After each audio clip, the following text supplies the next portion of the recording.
Hello, I'm Jeremy. Today I'm going to take a look at a game by the name of Sun, Sea, and Sand. And this is designed by Corne von Moorsel, who publishes his games through Quali. That's the name of his company.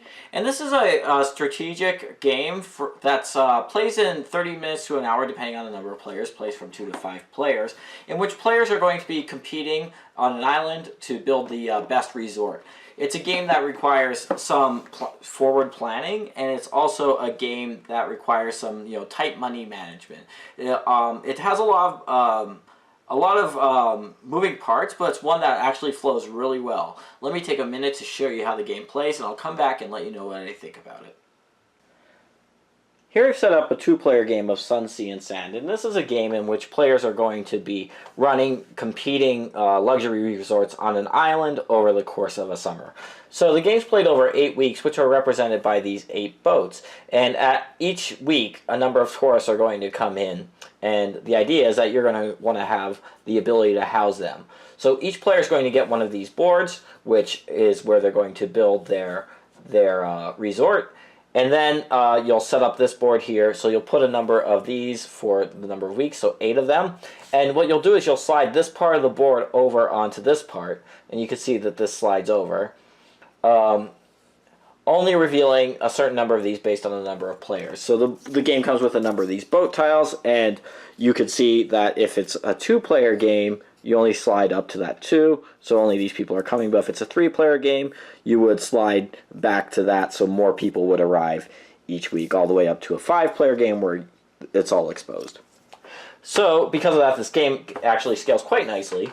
And one of the nice things about the game is it's really strategic because you know who's going to be coming for the rest of the game at the very start of the game.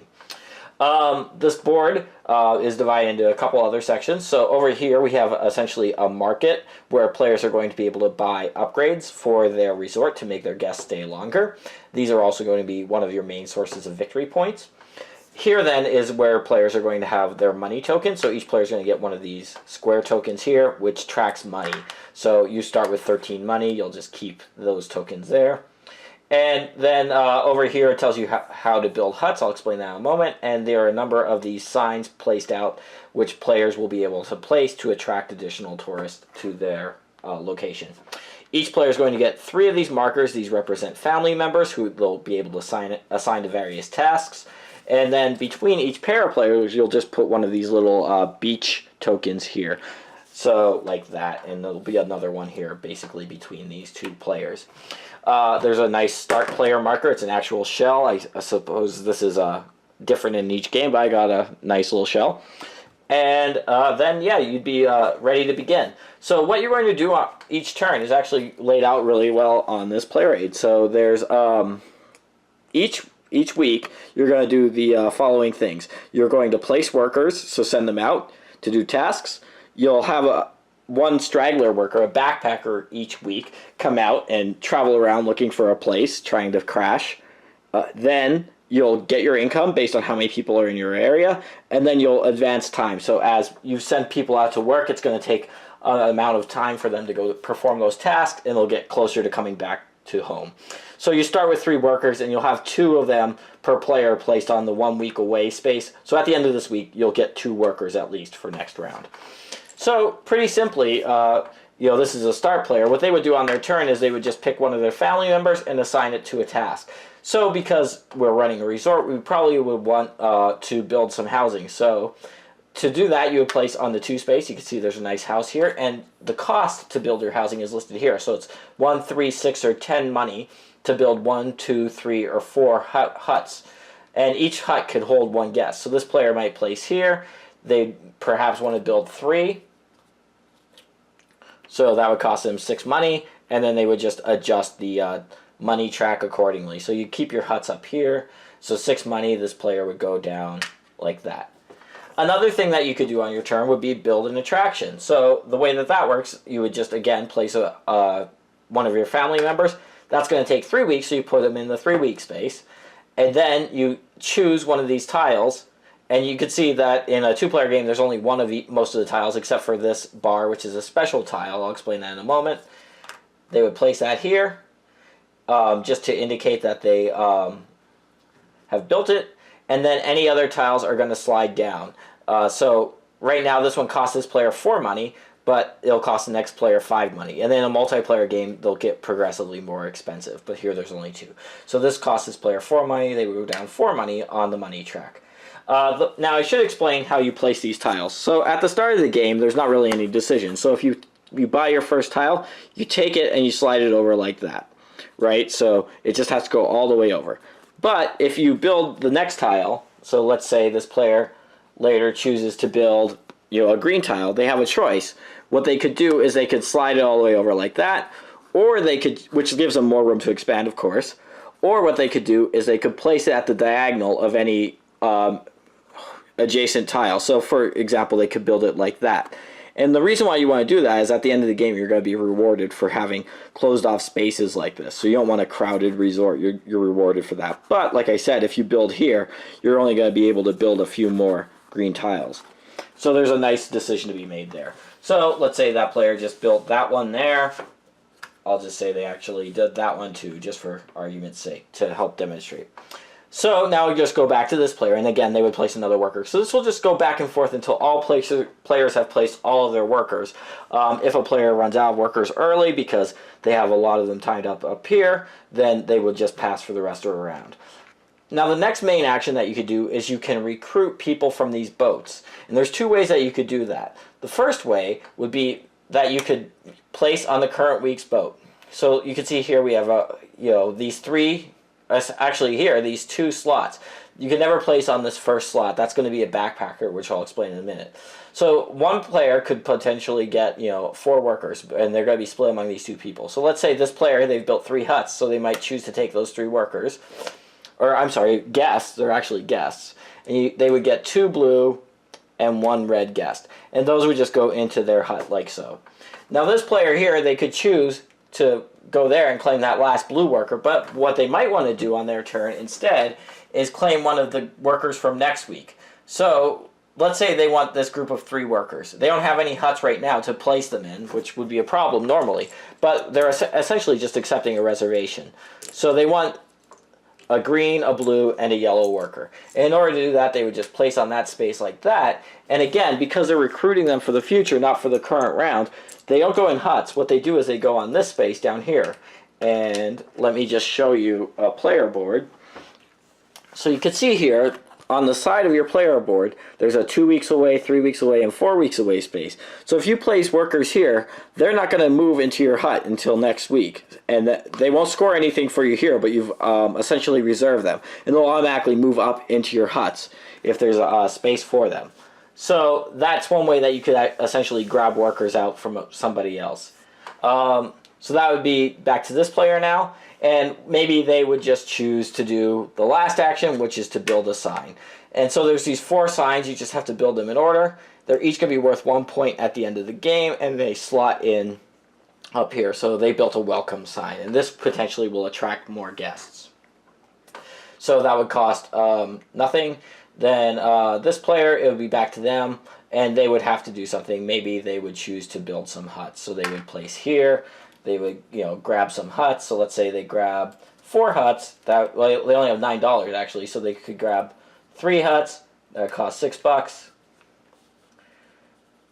and then they would go down to $3. Now both players would be out of tokens. It would be the end of the round. So the first thing that is going to happen after the players have done all their actions, as we could see here, is the backpacker action. So like I said, at the start of each week, or at the head of each boat, there's going to be a backpacker meeple. So here we have a red backpacker meeple. And what's going to happen to them is they are going to go to the left of the person who has the least amount of money at the end of a given week. So that would be this white player. So they would start on the beach left of this player. And then they're going to move a number of spaces equal to the amount of money that player has. So they would stop at any resort, any beach, or any sign. So this player would go, or this backpacker would go 1, 2, and then 3. Now it would stop at this player's resort, but you can see this player's filled up all of their houses. They have 3 houses, they have 3 visitors. So it'll just travel over here to the next beach that's available. It won't go to this player's hut, even though he has available houses. It'll just hang out on the beach, the next available beach, and then next turn it'll move again, hopefully stopping in at somebody's place. Now, if you can't accommodate them, yeah, that's all that's going to happen. If you can accommodate the person, however, you're going to get some extra income. So that brings us to the next phase, which is the income phase, which is listed right here. So the way that this works is you'll get one income for each person that's available, or that's currently staying in your hut, so, or in your resort. So that's whether they're over here or over here. So at the start of the game, this player has 1, 2, 3. They would get 3 money. So they would just go back up 3 money on this track. Then this player, that player's actually staying over here. He's not till next week. So they don't have anybody yet. So they would not get any money because of that. So that may not have been the best move. But I'll explain why they might have wanted to build those things in a moment. So now it would go to the next phase, which is essentially you're going to advance time. And there's several phases for that. So the first thing that you're going to do is you are going to remove the oldest ship. And then that worker will come back. Any workers on that current week's ship will come back. This guy's going to be tied up here till the end of next week because he's 1 week out. Then what you'll do is you will move all of these down 1 space. So these guys will come back to this player. These guys will come back to this player. These guys will move from the 2 to the 1 space. This guy will move from the 3 to the 2 space. So you can see that's really elegant. And now, essentially, the guests are going to move on. They're done with their vacation. So all these guests, there's nothing here to keep them at this attraction. They would just move on. And they would just go back to the supply. These guests here, who are waiting in week 2, they're all going to move into the hut. So this player already has those guests booked for the week. And now, the exception is, let's just say, for argument's sake, that this player had built, this water slide here. If this player had any yellow guests up here, let's say they had 2 yellow guests, what they would do, instead of moving off the board, and they would only go to the resort, or to the attractions that match their color, they would go here and they would hang out another week, which means they would give you income for another week. So that's one reason why you really want to build attractions, and you want to match the attractions that you're building to the guests that you're recruiting. And that's one of the main strategic considerations of the game. And then that's essentially how you're going to run each week. So you're going to do that for 8 weeks, and then there's just going to be a final scoring. So the scoring at the end of the game is going to be any meeples that you still have in your resort, whether they're in huts here or they are waiting at attractions on your board. Nobody who's over here would matter. I actually don't think that's possible because you can't recruit past the last week. Then you'll get 1 point for each sign that you've built. And then you'll get points for any attractions that you've built. So you can see here, if you build a tennis court, that's going to be worth 6 points, and so on. And then you'll also get points. So let's just say this player has done something like this and like that. You'll also get points for having essentially unconnected spaces, or I'm sorry, empty spaces. So you'll get 1 point for each empty space in your resort. So just having a nice spacious resort. So this player would get an additional 1 point for this empty space because it's surrounded on all sides. Another point for this one, and then 1 point for this large space. So this player would get 3 extra spaces. After that, you're going to just add up those points, and that's going to be, the person with the most points is going to be the winner. One thing that I should note, is that there's this one special building here, this bar. It does not give you any points, but what it does is it generates double income for any red meeples who stop there. So if I placed it here, I had some red meeples here, after income, they'll give me $1 each, but then next week, while they're waiting here, they're going to give me $2 each. So that's a really important building to build so you could get your engine going. And otherwise, I think that's pretty much how you're going to play Sun, Sea, and Sand. Okay, so that is Sun, Sea, and Sand. And the game seems like, probably from that rules explanation, that there's a lot of going on, but it actually plays incredibly smoothly for something that has so many moving pieces.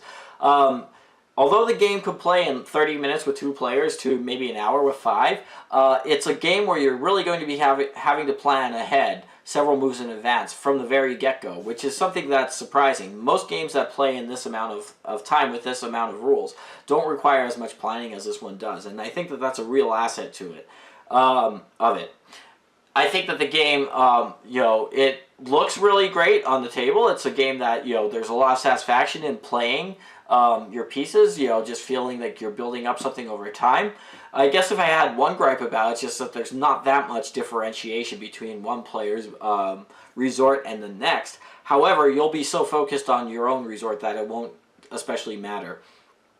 The one weird mechanism in this, I would say, is the backpacker mechanism, which you have some ability to plan for, but not a lot of ability to plan for, so it does sometimes feel random. But if you build a lot of those signs, you really increase your chances of attracting one of those.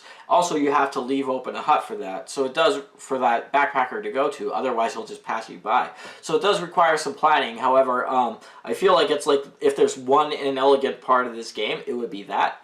Beyond that, however, it's a game that plays super smoothly. I've played a lot of two-player games of this, especially without, with both of us knowing the rules, and we could just, bang this game out in, 20 to 30 minutes, no problem, and really feel like we've played like a meaty or Euro. I would say it's a nice medium weight game. It's one that has a unique theme, and it's one that I feel that I've come back to a lot over many years, and it's still, even though you're scoring relatively tight within one another's scores, it's one where you feel like your decisions do matter, and it's one where you feel like you have to plan ahead, not only in terms of building, but in terms of money management, in terms of trying to make sure that you have people in your resort, especially at the end of the game. You don't want to be caught that last turn without any ability to grab people. So it's something that really requires you to think several turns ahead. And for me, that's something that I prefer. It's more of a strategic game than a tactical game, even though you can get blocked out of some spaces.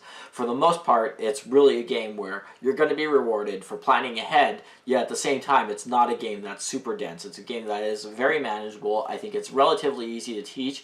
The first time through, it seems like there's a lot of moving parts, but once you actually start playing it, everything's very logical, everything makes sense, and it's a game that, I would heartily recommend. So, those are my thoughts on Sun, Sea, and Sand. Thanks for watching.